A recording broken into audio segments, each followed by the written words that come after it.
ابلیس نے تکبر دکھایا، یہ بھی اسی آیت میں ہے کہ تکبر، اور تکبر اللہ تعالیٰ کے نزدیک سب سے بری چیز ہے کہ نہیں میں تو آگ سے بنا ہوا ہوں اور یہ تو مٹی سے بنا ہوا ہے، میں کیسے یہ کروں۔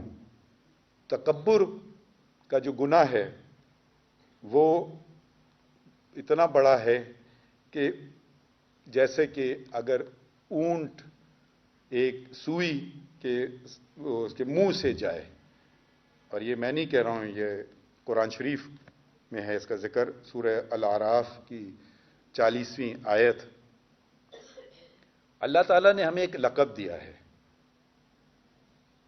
خلفائے فی الارض، سورہ یونس میں بھی ہے اس کا ذکر۔ تو خلیفہ، ہمارا درجہ ہے خلیفہ فی الانسان نہیں دیا ہے۔ اگر آپ دیکھیں جو کہ ہمارے کچھ طبقات ہیں لوگوں کے، وہ ہمیشہ اپنے آپ کو خلیفہ فی الانسان بنا کر کے پیش کرتے ہیں اور آپ پہ حاوی ہونے کی کوشش کرتے ہیں۔ انسان خلیفہ فی الارض ہے۔ خلیفہ فی الارض کا مطلب تمام زمین کی جو چیزیں ہیں ان کا محافظ آپ کہہ لیں، ان کا رکھوالا کہہ لیں، درختوں کا، پرندوں کا، چونٹیوں کا، چونٹی کا ذکر میں نے کیا، اور ویلز کا بھی۔ ویلز کا اردو میں لفظ میں نے جب دیکھا تو لکھا تھا ویل، تو میں پتہ نہیں شاید کوئی اور بہتر لفظ ہو، اور ویل چونٹی کا بھی ذکر ہے قرآن شریف میں اللہ تعالیٰ نے، اور ویل کا بھی ذکر کیا اللہ تعالیٰ نے۔ اور آپ کو جیسے بہتر پتہ ہے حضرت یونس علیہ السلام کا ذکر ہے جس کو ویل نے ان کے پیٹ میں چلے گئے تھے اور پھر ان کو باہر پھینکا تھا۔ ذُنُّون، مطلب وہ ذُنُّون کے نام سے کہا گیا ہے۔ تو اللہ تعالیٰ نے ہمیں خلیفہ فی الارض کیوں بنایا؟ یہ اللہ تعالیٰ خود ہی بتا دیتے ہیں کہ لِنَنظُرُوا کیف تعملون، کہ میں دیکھوں گا کہ تمہارے اعمال کیسے ہیں۔ خلیفہ فی الارض کے متعلق بات ہو رہی ہے۔ خلیفہ فی الارض کا مطلب آپ تمام چیزیں جو ہیں، جانور چیزیں، پہاڑ دریا بھی، آپ ان کی حفاظت کر رہے ہیں، یا آپ اپنے دریاؤں میں کچرا، سیوریج، فضلہ پھینک رہے ہیں، تو آپ اس کو ایک پاک چیز کو ناپاک بنا رہے ہوں۔ ایک شاعر، ویسٹرن پوئٹ شاعر نے کہا، قرآن شریف جب اس نے پڑھا تو اس نے کہا دس از دا بک آف نیچر، مطلب یہ ایک وہ شخص ہے جو مسلمان نہیں ہے، اس نے کہا کہ اس میں کیا ملا، دس از دا بک آف نیچر۔ ہم قرآن شریف کو اس طریقے سے تو نہیں دیکھتے ہیں کہ it is a book of nature. کسی نے حساب لگایا کہ تقریباً 1/6 آف دا قرآن یا 1/8 of the Quran sub nature سے متعلق ہے۔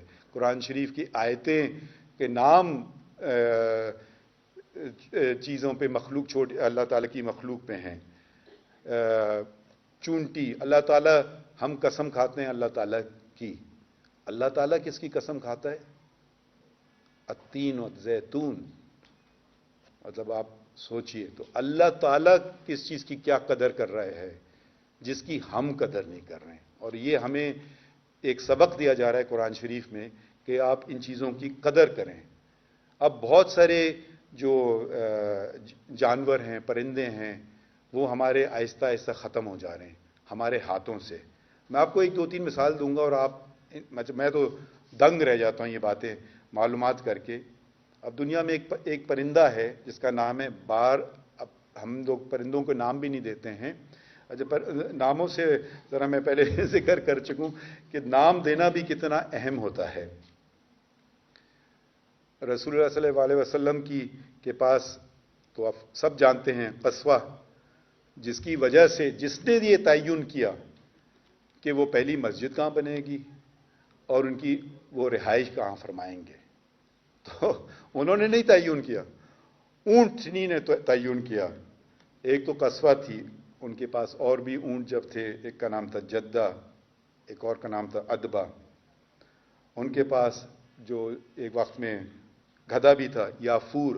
ہمیں دیکھیں ہر اپنے جو ان کے پاس سے انہوں نے ان کو نام دیا، مرغے تک کو ان کو نام دے دیا. ان کے پاس ایک مرغہ تھا ممکول کے نام سے. مطلب یہ بھی آپ کی قربت بڑھتی ہے جب آپ جب پہچان آپ کسی کی کرواتے ہیں. اب آپ سب لوگ بیٹھے ہیں، سچ پوچھیے میری آپ میں قربت نہیں ہے. جب میں کہوں گا اچھا محمد ادریس، اچھا وہ والا جو اس دن گیا تھا، تو میری جان پہچان بھی ہوگی، شناسائی بھی ہوگی، اور پھر میری قربت بھی بڑھے گی. ایسے سچ پوچھیے تو وہ قربت نہیں ہوتی، جب شناسائی ہوتی اس سے قربت بڑھتی ہے. تو ہر چیز کا نام دیا گیا تھا. اب ایک پرندہ ہے جو کہ اس پہ اگر آپ غور کریں تو میں تو مطلب مجھے وہ کچھ سمجھ نہیں آتا ہے. اس کا نام ہے بار ٹیلڈ گوڈوٹ.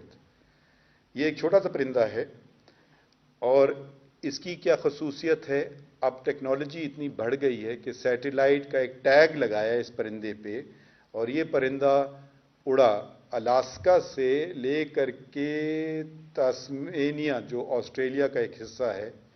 یہ 13,560 کلومیٹر 11 دن 1 گھنٹے میں بغیر رکے بغیر کھائے یہ کیا. اور یہ فلوک نہیں ہے، یہ مائگریٹری پیٹرن ہے. آتا ہے پھر واپس جاتا ہے یہی پرندہ. اب آپ ذرا سوچئے 13,560. مجھے آج جو دعوت ملی مجھے لوکیشن میپ بھیجا گیا، پھر بھی نہیں سمجھ آیا، پھر بھی تھوڑے سا دیر ہو گئی، آگے پیچھے ہم غلط ہو گئے. یہ پرندے کا لوکیشن میپ کہاں ہے اس پرندے، اور یہ دن رات اڑ رہا ہے، رک رہا کہیں نہیں ہے.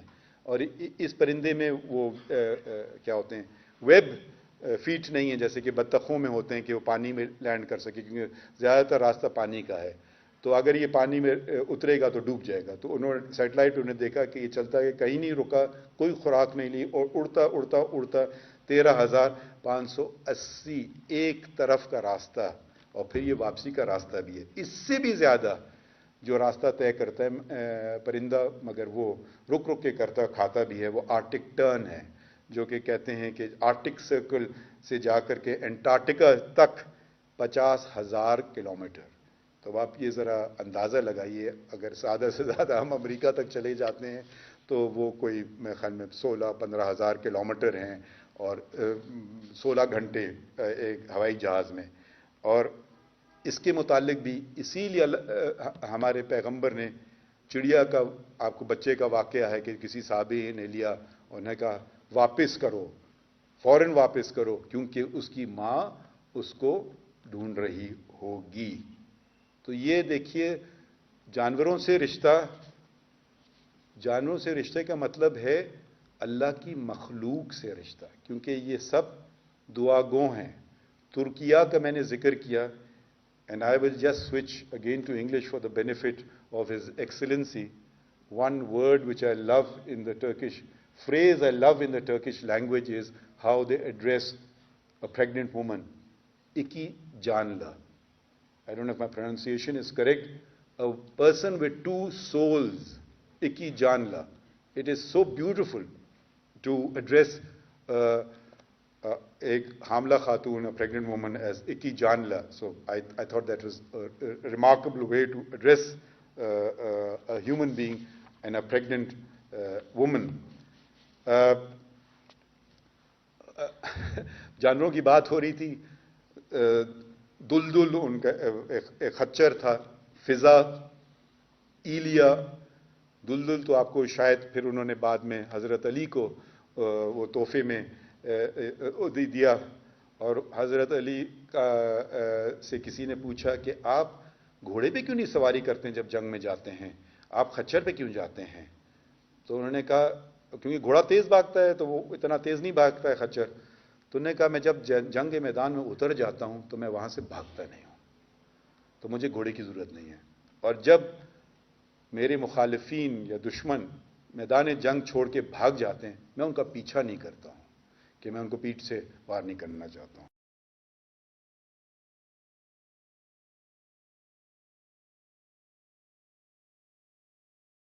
اگر آپ اس کو آج کل کے زمانے میں, اب یقیناً آج ہمارے پاس اونٹ سے ہم نہیں سفر کر رہے, مگر وہ جو اس کے بنیادی اصول ہیں کہ سواری آپ شیئر کرو, اکیلے مت جاؤ، تو یہ سارے بنیادی اصول آج بھی اتنے ہی اہم ہیں۔ اور پھر اسراف، جو میں بس ختم کرتا ہوں، پلاسٹک کی بوتل جب پھینکی جائے گی آپ ایک گناہ کرتے ہیں۔ وہ گناہ کیا ہے؟ گناہ اسراف کا۔ جب آپ سگریٹ نوشی کرتے ہیں، اس کو بھی اسراف میں سمجھیں۔ یہ سب چیزیں ایک اس سے بھی بچتے ہیں، ہر لحاظ سے آپ بچتے ہیں۔ اور اب میں بس آپ کا شکریہ ادا کرنا چاہتا ہوں۔